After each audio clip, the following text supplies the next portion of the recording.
Hoy le damos la bienvenida a nuestro programa Salud en Sintonía al doctor Alejandro Crespo Freites. Alejandro es médico, cirujano y pediatra puericultor egresado de la Universidad de Carabobo en el Hospital Central de Maracay.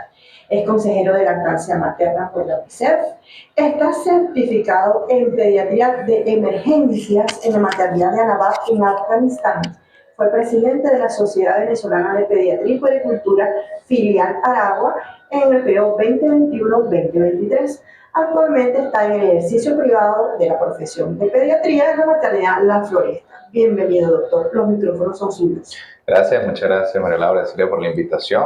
Pues tener la oportunidad de hablar con la gente de lo poco que uno puede saber de emergencias humanitarias como esta y sobre todo de qué hacer con los chamos en la casa en este momento es muy útil porque bueno, uno puede tener algún conocimiento, saber una que otra cosa, pero si uno no le puede llegar a las mamás a quien necesite esta información, por ejemplo con medios como este, pues no sirve de nada tener esa información en la cabeza. Le agradezco mucho la invitación hoy para precisamente tratar de orientar a madres, padres, representantes, quienes estén cerca de niños y quienes quieran además ayudar en el momento de la tragedia, si no tengan niños cerca en este momento, con pues estas cosas, estas estrategias que uno puede ofrecerle a la gente, porque todos tenemos un niño cerca, sinceramente, ya no sea nuestros hijos, nuestros sobrinos, nuestros ahijados, nuestros vecinos, y todo el que es padre, madre, vecino y no tiene entrenamiento, pues por supuesto no sabe qué hacer, cómo responder, cómo accionar. Y todos queremos ayudar porque es parte de la resiliencia ante una tragedia como esta y muchas veces la gente no sabe cómo hacerlo eficientemente. Entonces la oportunidad de tener unos micrófonos como estos que la gente escuche y preste atención siempre es muy útil. Sí, es que el conocimiento no es para quedarnos nosotros, es para compartir con los demás. Y una particularidad que tenemos los venezolanos es que es uno de los pocos países donde el hijo de mi amigo es mi sobrino. Sí, claro. Uno tiene un poco de tío cuando está chiquito y después se entera que no son tíos, Exacto, son buenos vecinos, amigos, gente muy cercana a los padres de uno. Sí. Alejandro, sabemos que tienes muchísima experiencia en el manejo de estas situaciones de emergencia, situaciones de desastre.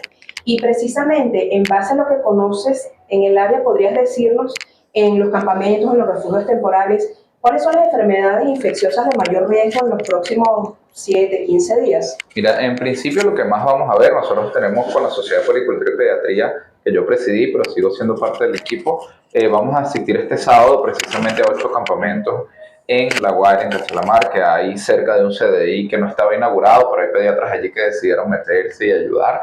Entonces vamos a actuar en 8 centros, en 8 albergues que están cerca de ellos. ¿Y qué es lo que nos vamos a encontrar seguramente?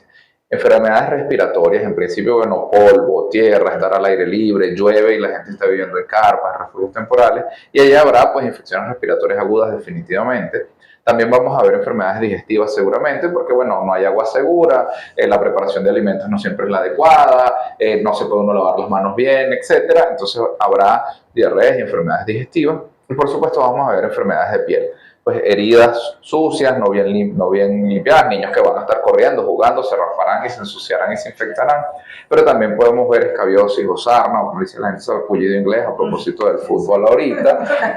Podemos ver varicela, por ejemplo, lechina, pues como le dice la gente, eso es una cosa muy frecuente. Y debemos, por supuesto, estar muy pendientes de las cosas que son inmunoprevenibles o enfermedades que se pueden prevenir gracias a las vacunas.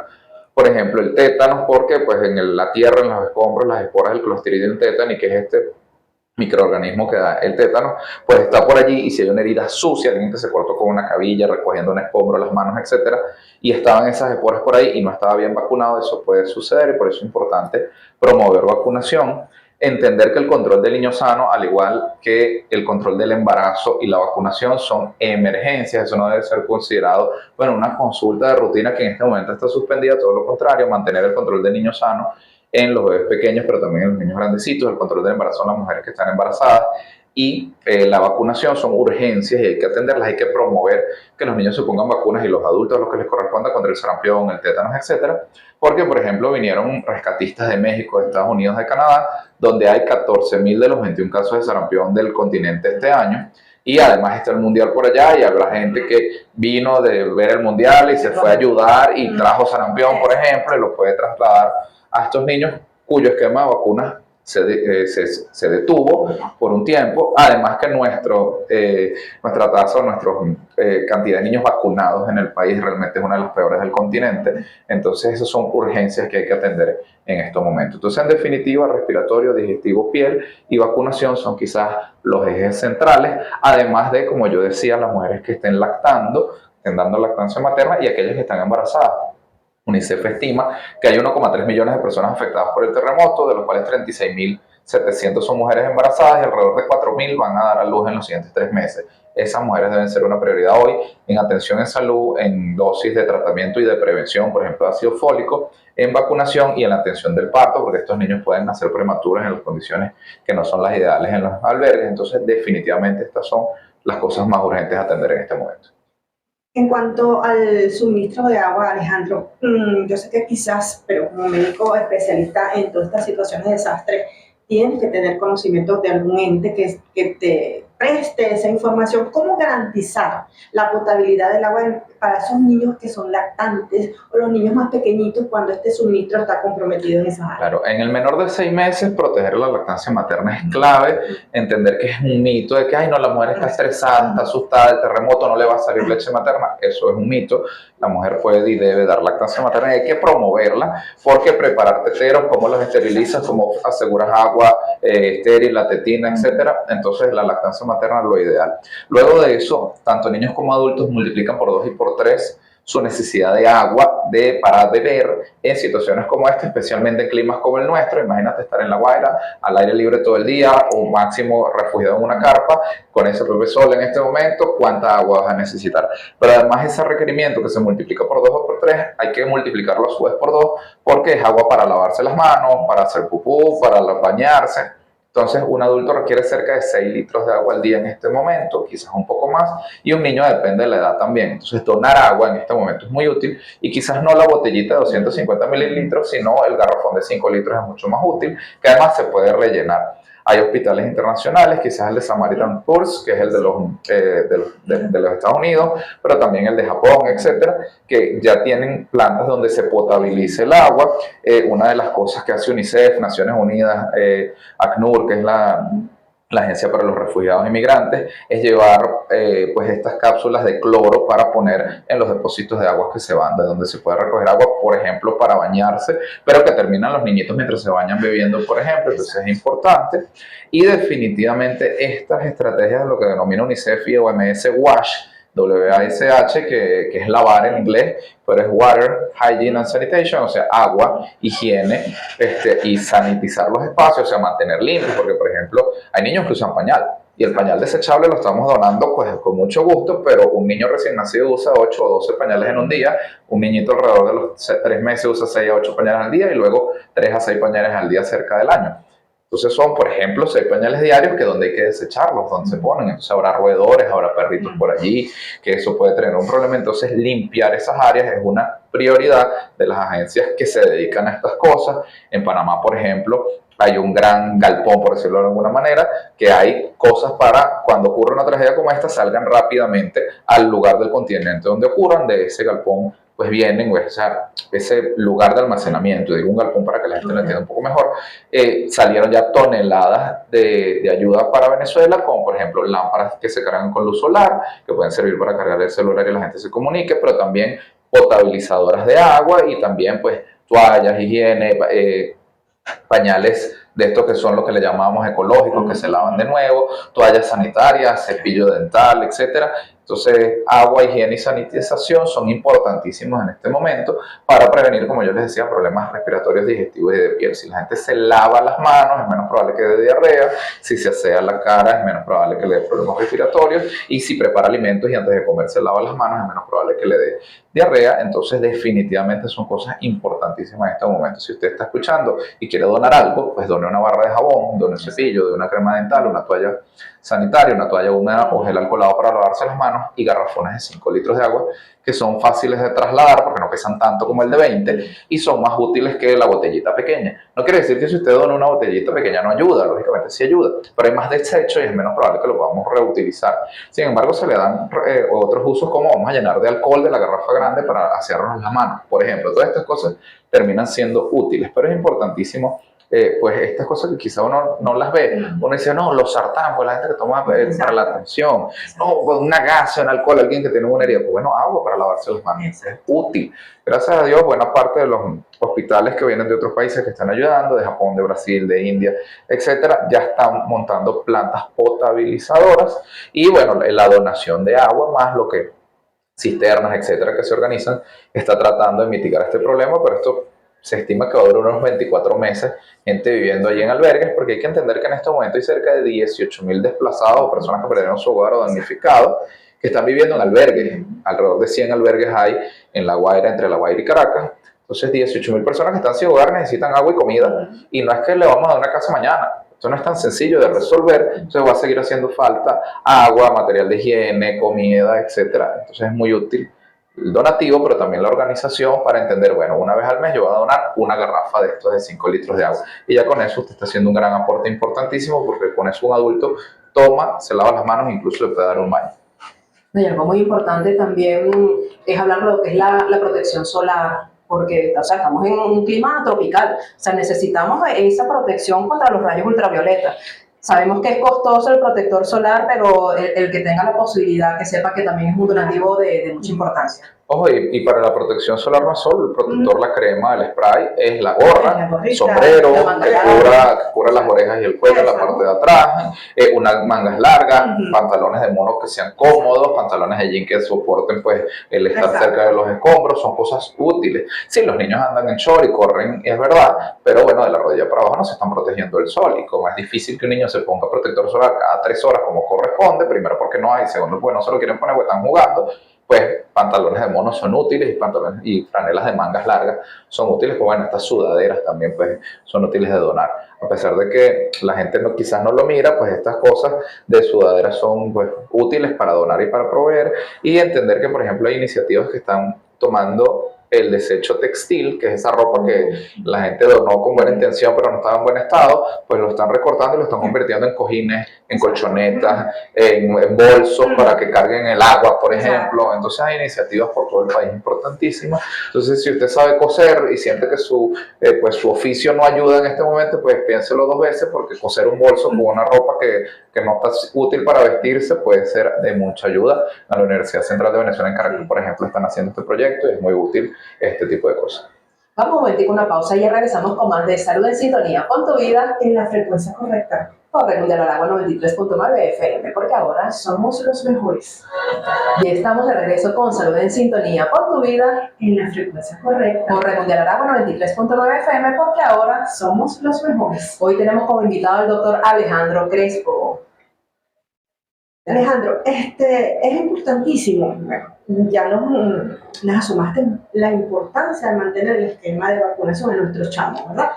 Y nos dijiste pues que aparte de la vacuna del tétano, obviamente por todos estos factores de riesgo no solamente de niños, también de adolescentes, ¿qué otras vacunas sería imprescindible pues que no falte en la vacunación en esta temporada? Sí, en el caso del tétano, los niños reciben la vacuna pentavalente a los 2, 4, 6 meses, luego a los 18 meses y a los 5 años.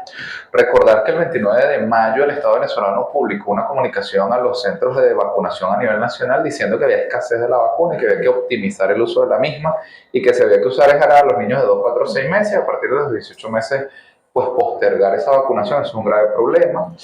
Bolivia, a través de UNICEF, ofreció entregar 127.000 dosis de vacuna de pentavalente ante la tragedia, y eso es pues un alivio. Sin embargo, en Venezuela nace 500.000 de niños todos los años que necesitan el primer año 3 dosis, luego al año y medio otra, y luego a los 4 o 6 años una dosis. O sea que tú necesitas por niño unas 5 dosis por año, y necesitas pues, cerca de 2,5 millones de dosis anuales. 127.000 suena un número grande, pero realmente es insuficiente, y eso hay que insistir en que se traigan más. Esta pentavalente no sirve en el adulto, se usa toxoide tetánico o tetánico diftérico o DTPA celular, son vacunas que contienen tétanos que sirven en la edad a partir de los 10 años. Pero yo creo que una de las claves ahorita debe ser, si dijimos que enfermedades digestivas, respiratorias y de piel son las más frecuentes, pues hay vacunas para cada cosa. Para lo digestivo existe la vacuna del rotavirus, que son unas goticas que se ponen, que lamentablemente el Estado venezolano pasó 10 años poniéndole, de 2006 a 2016, y desde hace 10 años no la pone, que tratar de traerla nuevamente al programa amplio de inmunizaciones. Así como hay vacunas particulares que no están en el país, como para fiebre tifoidea, que, no está, que pues, deberían ser, verificar si es útil en este momento. Para la parte respiratoria, el Estado venezolano dejó de poner en 2016 también neumococo, y hay que ponerlo porque es quizás la bacteria que produce el 86% de las otitis y alrededor del 35% de las neumonías. Es importante volverla a traer al país. La vacuna de la influenza estacional o gripe, que ahorita hay muchísima gripe, y definitivamente en esos escenarios habrá más. Eso, vacunar contra la influenza a niños, niñas y adolescentes, pero también a los adultos y especialmente a las embarazadas, es útil. También, pues, las vacunas de las cosas de la piel, como la varicela, te decía yo anteriormente, que nunca ha estado en el programa amplio de inmunizaciones del Estado venezolano, solo lo hemos puesto en privado desde que está disponible la vacuna. Es útil evitar brotes de lechina en los refugios, pero quizás la más importante en este momento, fuera la de pentavalente o tétano, es la del sarampión. Te decía yo que nuestra cobertura es alrededor de 2/3 de los niños tienen por lo menos una dosis de la vacuna, 2 dosis tienen menos del 60% de los niños en el país, y ahorita pues es una cosa que puede llegar al país, y es la enfermedad que más fácilmente se transmite. O sea, una persona enferma puede transmitir la enfermedad a 19 personas, eso se llama R0 o índice básico de reproducción, es la enfermedad con el R0 más alto. Entonces es importantísimo vacunar contra el sarampión, y el 90% de las personas no vacunadas que se enfrenten al virus van a desarrollar la enfermedad, que puede complicarse con neumonitis y una cantidad de cosas más, encefalitis, o sea, convulsiones, etc. Es importantísimo vacunar en este momento contra el sarampión en los albergues y en todos lados. Si usted tiene muchos sitios y le falta esa vacuna, pues vaya a ponérsela. Y yo insisto, el tema de la toxoide, porque las vacunas del Estado venezolano lamentablemente tienen fecha de vencimiento el 30 de junio. O sea, lo que tenemos ahorita disponible es vacuna vencida. Es un grave problema en este momento en el país, cuando fueron más de 27.000 voluntarios registrados en el poliedro y en otros lugares que puso el Estado venezolano para registrarse. Probablemente esos 27.000 voluntarios, más de uno se cortó levantando escombros, ayudando a alguien, etcétera, y muy probablemente buena parte de ellos tenían más de 5 años sin vacunarse contra el tétano. Entonces es importantísimo que esas personas fuesen vacunadas, y si no lo hicieron, pues bueno, vayan al ambulatorio más cerca de su casa, si fueron a La Guaira y recibieron una herida. Y si no está disponible, bueno, es hacer presión para que el Estado venezolano, a través de las agencias internacionales, haga las diligencias necesarias para traerlo. Venezuela lamentablemente tiene una deuda con el Fondo Rotatorio de la OPS, que es a través del cual se cobran vacunas, que tiene ya unos 7 años esa deuda sin saldarse. Eso hay que pagarlo para poder obtener vacunas. Gracias a Dios, pues las agencias internacionales han hecho caso omiso de todas las deudas y todas las cosas que el Estado había dejado de hacer, y están donando, pero bueno, esto hay que reforzarlo, hay que solicitar a las agencias internacionales que hagan un mayor esfuerzo, a los donantes internacionales que ayudan, y al Estado venezolano que no se ponga en el medio de la ayuda para que definitivamente este problema se pueda resolver, porque es una urgencia atenderlo. Definitivamente, por ejemplo, la vacunación, que es uno de los temas que yo más manejo, es algo que a mí me preocupa y me ocupa, porque bueno, precisamente estamos tratando de que las agencias internacionales hagan una inversión importante. Entender que Venezuela tenía una necesidad humanitaria que ya tiene 10 años, de unas 700.000 personas que están en situación de vulnerabilidad. A este momento se suman 600.000 personas a ese número, por eso es 1.3 millones lo que hizo OMS y UNICEF, que hace falta atender. Necesitamos, de acuerdo a OMS, UNICEF y Naciones Unidas, unos 930 millones de dólares para atender la necesidad humanitaria, y esos son 280.000 por el terremoto, y los otros 700.000 dólares o 650 millones de dólares ya estaban necesitados. O sea que nosotros tenemos una necesidad humanitaria más grande a la del terremoto previo al problema. Entonces esto es una tragedia sobre una crisis, ¿no? Aquí hay una emergencia humanitaria compleja ya declarada hace 9, 10 años que debe ser atendida. Entonces, quienes trabajamos con medicina humanitaria entendemos esto, pero buena parte de la gente, esto es noticia, no sabían que eso era así. Aquí nosotros ya tenemos gente con necesidades humanitarias, y yo lo digo cuando la gente va a donar, no, pero es que ¿cómo sé que eso va a llegar a La Guaira? Mira, eso va a llegar a alguien que lo necesite. Aquí ya había una tragedia, ya había una crisis, ya había gente necesitada. Si ese kilo de arroz, esa botella de agua que usted donó, le llega a alguien que no fue afectado por el terremoto, pero tiene una necesidad, ya usted está ayudando. Está ayudando a alguien que lo necesita. Alguien que va a pedir caridad no lo hace por gusto, lo hace por necesidad. Y si usted ayudó a alguien que no tuvo problemas por el terremoto, pero tiene problemas en este momento, ya usted está haciendo asistencia humanitaria. Así que siéntase bien con que lo hizo y sígalo haciendo, porque hay 1,3 millones de personas en este momento en Venezuela que lo necesitan.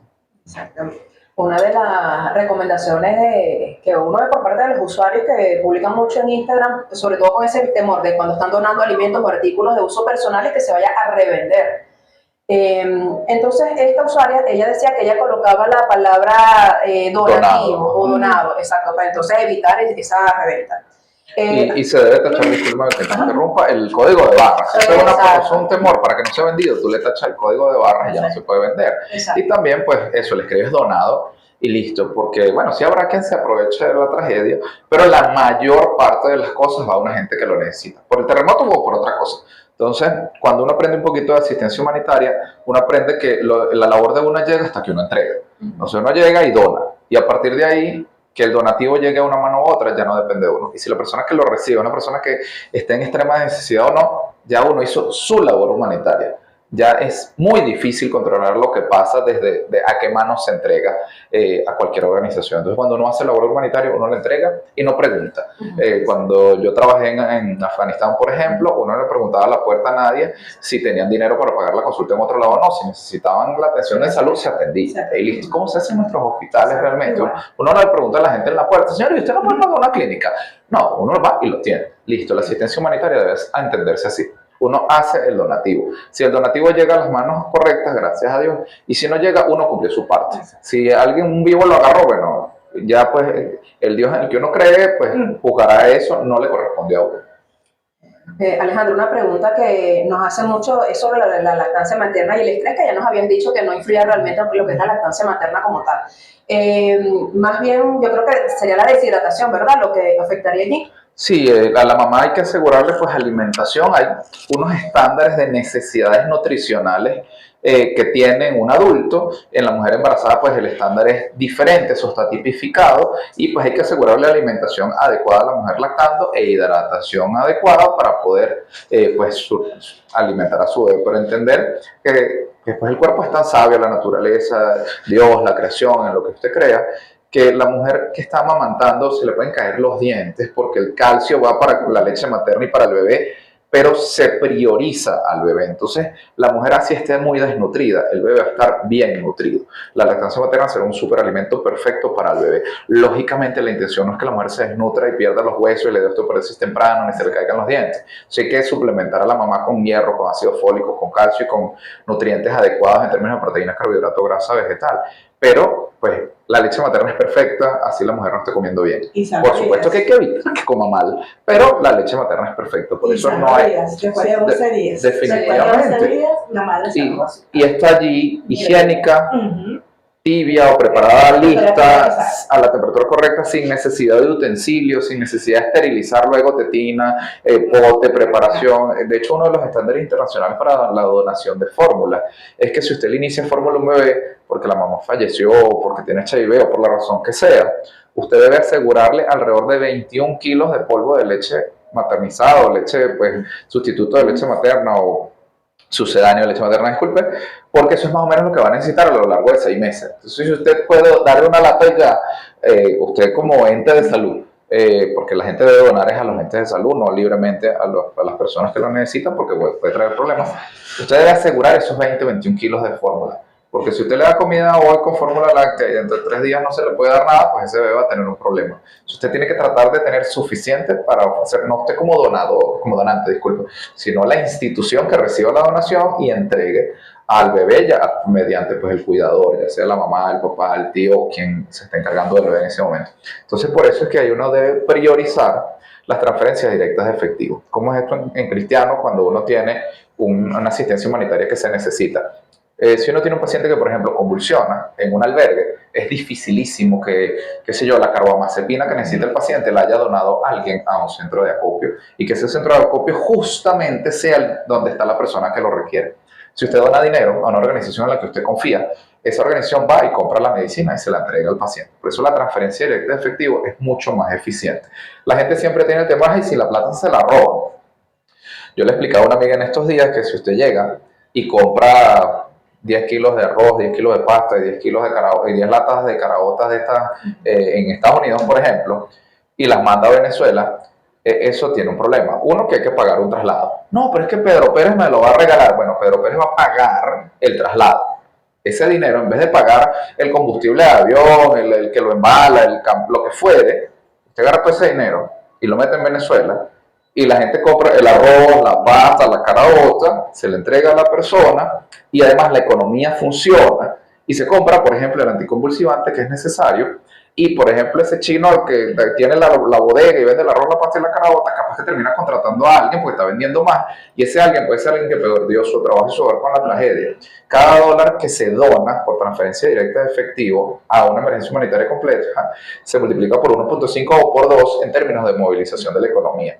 Entonces, donar en efectivo, en transferencia, mandar dinero es mucho mejor que mandar de Estados Unidos, de Canadá, de España, 1 kilo de arroz. No, aquí hay kilo de arroz para comprar. Y hay no menos de 20.000 personas que necesitan un empleo. Porque si hay 18.000 personas viviendo en albergues temporales, esas personas eventualmente hay que conseguir un empleo.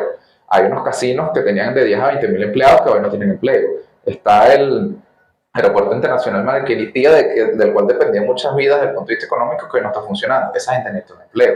Aquí en Aragua hay muchos desplazados, por ejemplo en Montañas Frescas, gente que se vino cuando la tragedia de Vargas en el 99, hizo una vida aquí y ahorita se está trayendo a su familia se está viniendo desplazada desde La Guaira a vivir aquí en algún lugar. Hay decenas de familias aquí en buena parte del estado y esa gente necesita un empleo. Y si usted se le inyecta la economía el dinero, en vez de mandar desde Estados Unidos, México, Canadá o España unas latas de carabota, si no manda el dinero, esa gente consigue empleo porque se reactiva la economía. Entonces, si usted le manda el dinero, por ejemplo, a Cáritas de Venezuela, que es de la iglesia y tiene más de 60 años en Venezuela trabajando de manera honesta, pues las personas de Cáritas van y compran, por ejemplo, esos 21 kilos de fórmula que necesita el muchachito y se lo dan y se asegura. Y no estamos dependiendo, oye, pero es que me mandaron la fórmula para el niñito de año y medio y este niñito tiene 2 meses, que pasa mucho. O me mandaron una fórmula de los Estados Unidos y está en inglés. Y la mamá no lee las instrucciones, no sabe cómo prepararlo porque no sabe hablar inglés, o me lo mandaron de Turquía y quién habla aquí turco, ¿no? Eso pasa mucho. Entonces es mejor donar directamente el dinero. Si usted conoce a alguien que esté afuera, dígale que le mande la plata y que usted compre en la farmacia y manda. Y listo, y resuelve el problema puntual. Es mucho mejor y así reactivamos de una u otra manera la economía venezolana que necesita hoy generar empleos para esas decenas de miles de personas que quedaron no solo sin hogar, sin medios de vida. Bueno, ya regresamos, vamos a un corte y ya regresamos con Salud en Sintonía con tu vida. En la frecuencia correcta. Ya estamos de regreso con Salud en Sintonía con tu vida. En la frecuencia correcta. Hoy estamos con el doctor Alejandro Crespo. Doctor, estamos hablando sobre lo que son las enfermedades en los niños, toda esta situación de desastre que hemos vivido en Venezuela ya hace casi un mes, parece mentira, casi un mes ya. ¿Cómo prevenir las infecciones respiratorias agudas cuando los niños están durmiendo en espacios abiertos o hacinados, a los dos extremos? Mira, idealmente, como yo decía temprano, vacunación es la mejor prevención para lo que sea inmunoprevenible o se puede evitar gracias a la vacunación. Entonces eso es una cosa que hay que hacer ya, que depende del Estado, no depende de nosotros. Luego el aseo de manos es clave. Cuando el COVID, todo el mundo se enteró y se acordó y se dio cuenta que asearse las manos es importantísimo, bueno, para no agarrarse la cara. Pues yo llego, toco esta mesa donde estamos conversando y después me pellizco la nariz, me pongo el ojo y si aquí había un virus o una bacteria, pues me termino enfermando. Entonces el aseo de manos es importantísimo y por eso el gel alcoholado, la toalla húmeda alcoholada o la toalla húmeda y el agua son una de las donaciones más importantes y las barras de jabón también. Luego de esto, pues si hay un adulto o un niño con síntomas respiratorios, existen unos protocolos humanitarios para los albergues, que bueno, debe haber un área de aislamiento para la gente con síntomas respiratorios, un área de aislamiento para la gente con síntomas digestivos y un área de aislamiento para la gente con síntomas de piel. Y no debe mezclarse el que tiene una ronchiza en la piel con el que tiene tos, ¿no? En esas áreas deben estar acondicionadas para dormir, asearse. Hay una cantidad de baños por número total de personas de albergue que deben existir. Por eso, qué sé yo, las cosas deportivas no necesariamente son el mejor sitio para un albergue porque nunca tienen suficientes baños, igual que las escuelas y las salas, así que se tienden a usar para esto. La escuela nunca es el mejor lugar para un albergue porque los niños deben volver a la escuela. El albergue no se va a acabar en agosto, va a seguir más tiempo y la escuela debe seguir. O sea, bueno, en definitiva, el aseo de manos, el aislamiento de aquel que tenga síntomas respiratorios y el uso de la mascarilla. Por eso donar mascarillas es muy útil, no solo porque hay un tierrero y bueno, y huele lamentablemente muy mal muchas veces en algunos lugares de La Guaira por razones obvias. También si hay gente que está tosiendo, si tiene síntomas respiratorios estornudados, pues debe usar mascarilla para no enfermar a otro. Esto es muy útil. Aseo de manos, uso de mascarilla, distancia física, aislamiento, como aprendimos con el COVID-19, quienes no estaban relacionados con la salud y lo recordamos quienes. Exacto. Ok, ante la falta de refrigeración, Alejandro, ¿qué recomendaciones podemos dar a estos padres, a estas madres para la conservación de estas fórmulas infantiles o los alimentos que deben prepararse?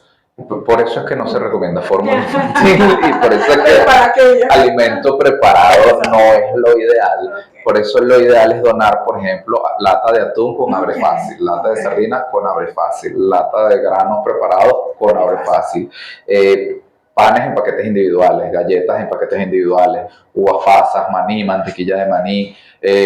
Fórmulas infantiles existen ya preparadas en un envase pues con tapita, ¿no? Que viene ya líquida, entonces ese es el ideal porque destapas, tomas y descartas. Porque no hay electricidad, no hay pues neveras, y si hubiese la cantidad de combustible que necesitan para sostener refrigeración es complejo, entonces por eso los donativos tienen que ser de comida lista para comer, pero que se pueda almacenar. Y pues hay organizaciones como World Kitchen y algunas otras tantas más que entregan miles de comidas al día ya preparadas, pero lógicamente uno puede enviar para allá, bueno, la pasta, el arroz, la carne, el pollo, el huevo, el queso, a esas organizaciones. Ellos preparan, entregan, la gente se lo come y ya. No es que, bueno, voy a guardar esto que me trajeron hoy para la cena de mañana, no es viable, entonces debe comerse y, pues ya, y debe ser comida que pueda comerse no necesariamente caliente al momento, porque mantener la comida caliente desde que se prepara hasta que llega es una logística un poco compleja, sobre todo los sitios de más difícil acceso. Se terminan preparando, quienes saben de esto, lógicamente, comidas que se puedan comer tibias o incluso frías, como un sándwich, por ejemplo. Sí, es verdad que uno se termina aburriendo de comer sándwiches después de un tiempo, como pasó quizás que sigue pasándole a la gente, pero cuando estás en un albergue y pues la única opción es el sándwich, pues te vas a comer el sándwich, desearías comer otra cosa, ¿no? Pero bueno, esa es la opción para quienes quieren llevar cosas, por ejemplo, desde el estado de Aragua, se les dice, bueno, que la comida preparada hay que prepararla bien, higiene de mano, gorro, mascarilla, las cosas como una cocina adecuada y cosas que no se vayan a dañar en el traslado. Por eso, pues hay comidas que recomiendan quienes saben de estas cosas. Yo no soy cocinero, chef ni nada de esto, pero han recomendado algunos alimentos que se pueden darle, como dicen ellos, un golpe de frío, unas 2-3 horas en el congelador y trasladar que se pueda, pues, comer tibio y que no se dañe con tanta facilidad, porque definitivamente eso es un reto. Y si algo se dañó en el camino desde Maracay hasta La Guaira, eso termina siendo una diarrea, y atender diarrea es más agua, es sales de rehidratación oral, que es otro muy buen donativo. Los sueritos estos que ya vienen preparados, más que lo que vienen en el polvo, yo mando casi siempre papeleta de sobre de suero, ¿no? Pero en este caso le recomiendo a la gente que done el que ya viene preparado, porque eso es de tapar, tomar y descartar. Es más útil que el sobre, que como lo preparo, que el lavado de manos, que etcétera. Entonces, son cosas que parecen muy tontas. El sobre siempre termina saliendo más barato, pero ¿dónde tienes la jarra de un litro preparado? Que esté higiénica y que lo puedas trasvasar luego un vasito y hacerlo niño. Compren el frasquito que se destapa, se le da al niño o al adulto y se vuelve a tapar, o se descarta y se dona, que de verdad es una donación muy, muy útil.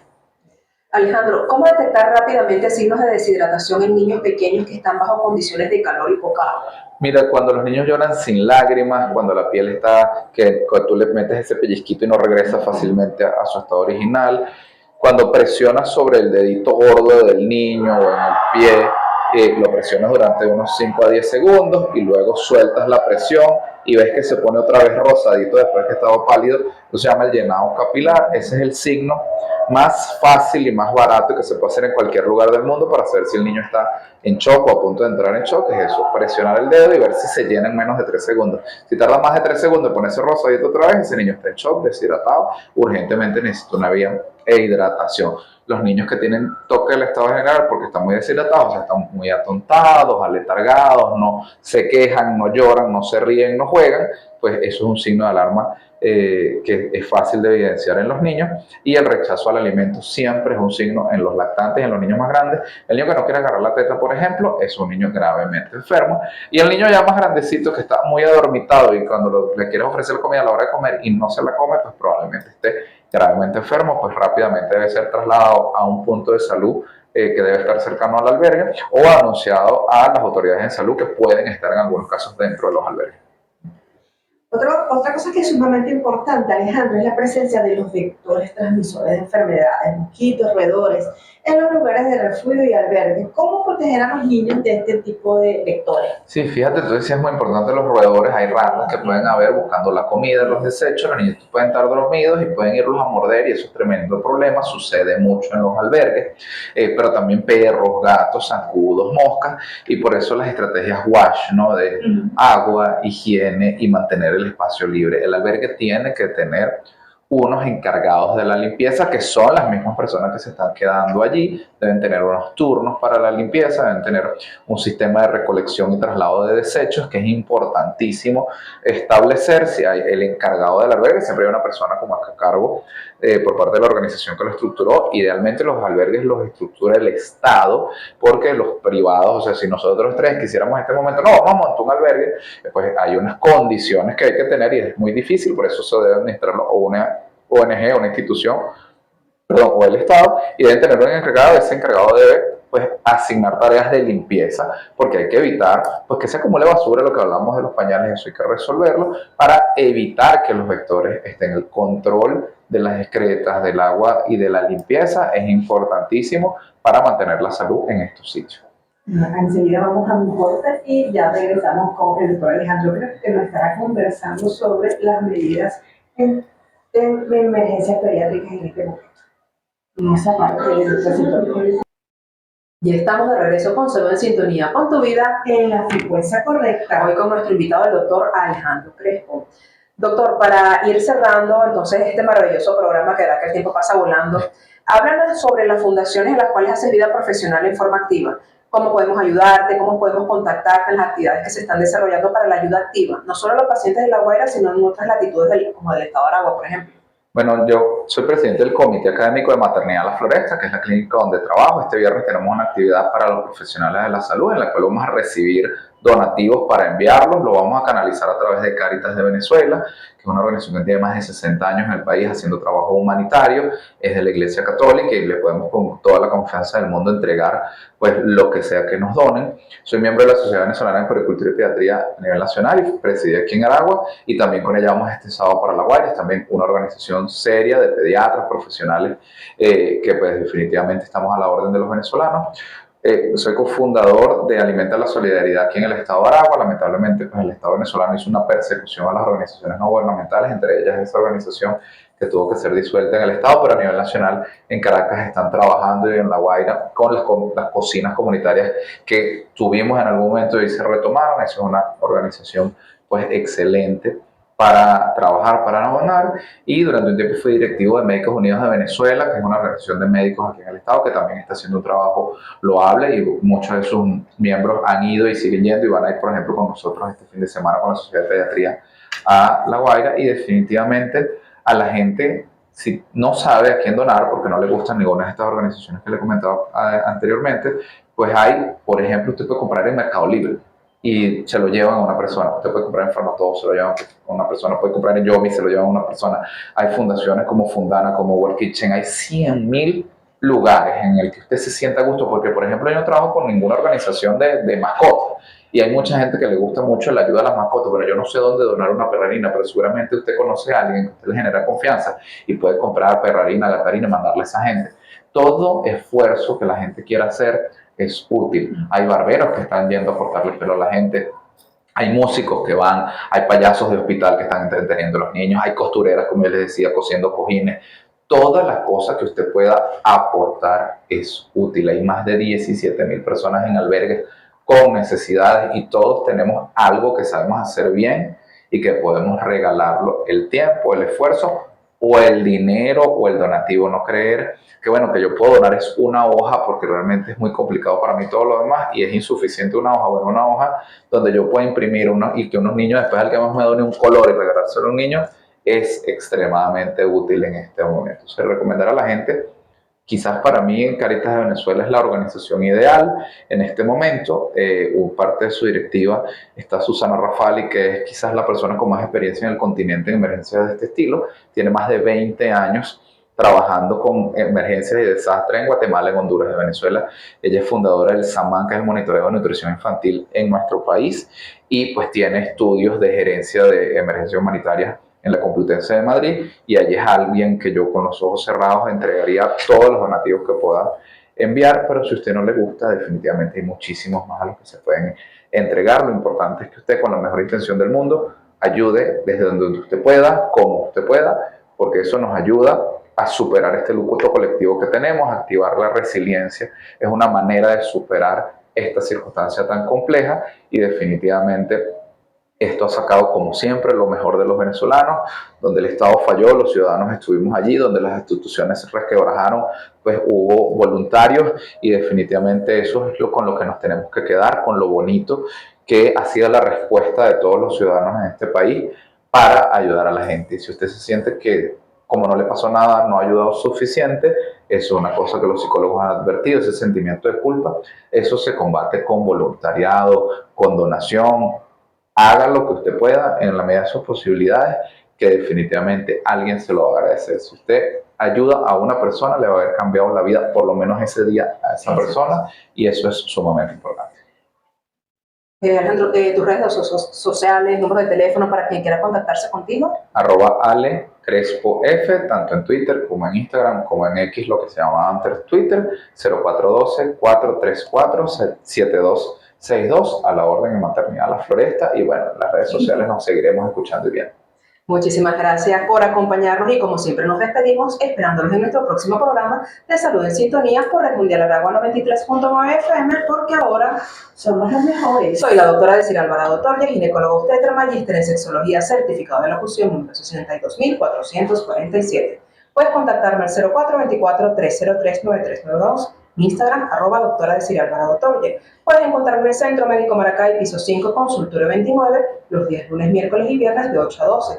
Y en el Centro Médico Achaguas, en la hermosísima ciudad de La Victoria, planta baja, consultorio 5, los días martes y jueves de 8 a 12, previa cita en ambas clínicas. Y por acá, quien tuvo el placer de compartir con todos ustedes, la doctora María Laura Delgado. Soy ginecólogo infanto juvenil, psicólogo clínico. Pueden contactarme a través del número telefónico 0424-320-9037 y ubicarme en Calicanto, en el edificio Centro Profesional Plaza, piso 8, oficina 8C, de lunes a sábado, 8:30 de la mañana a 5 de la tarde, previa cita. O también pueden contactarme a través de mi Instagram, @tuginecólogo infanto juvenil Maracay. Recuerda que la salud no es solo la ausencia de enfermedad, es equilibrio, es empatía y es estar ¡En sintonía! Así que ya lo sabes, con Salud en Sintonía, pon tu vida En la frecuencia correcta. a Mundial Aragua, porque ahora, Somos los mejores. hasta nuestro próximo encuentro. Feliz tarde, los amamos.